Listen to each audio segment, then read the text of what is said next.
good morning. This is Christian. I'm standing here on a pretty overcast, typical Dutch fall day. It's rainy, a little bit rainy, and the trees are getting yellow. Fall is coming. And I'm standing here right now with Barry, my partner at the Liberators, and we've just done a sprint retrospective, the two of us.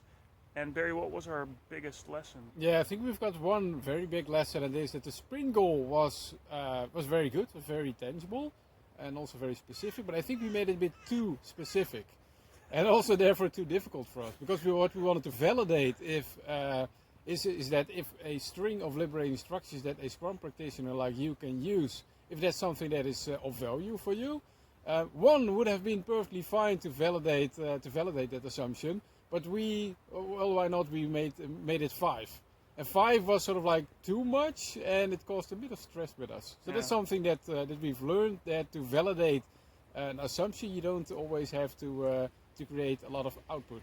Yeah. So and the 5 was completely arbitrary, right? Yeah. So at the start of the sprint, we're like, yeah, what's a good number? Yeah. And there's a train coming by. Well, but 5 for us just was too much. So. Yeah. But so, I think the sprint goal did help, right, in a way? It gave a lot of focus. It gave us a lot of focus on what not to do. So in that sense, we are learning in a very practical way that what we're always exploring. And a train is coming by right now. Inspecting it, Barry. Yeah. In short, sprint goals are very valuable, so use them. Yes.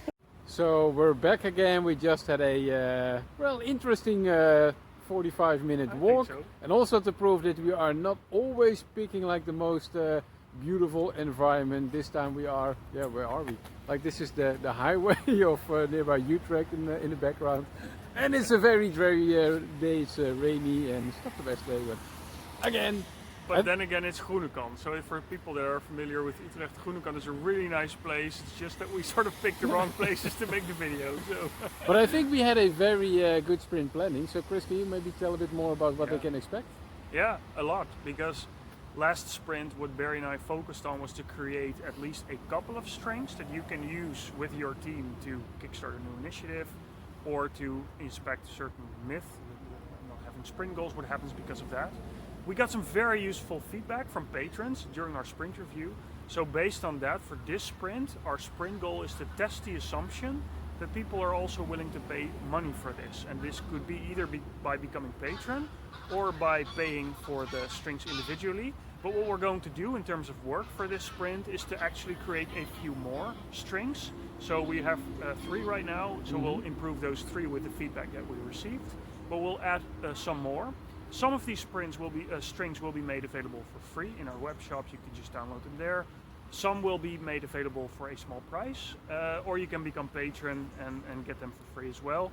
And our assumption is that people are actually willing to do that. So that's something that we're going to test with the outcome of this sprint. Yep. I think that's the core of it, right? Yeah, spot on. So we're not going to do a sprint review this week. Why not, Barry? Why are we not doing a sprint review? Focus. No, but we will keep you informed via Patreon, so stay tuned. We're not doing a public one, maybe that's what we are doing a sprint review, but just the two of us are doing but not a public one.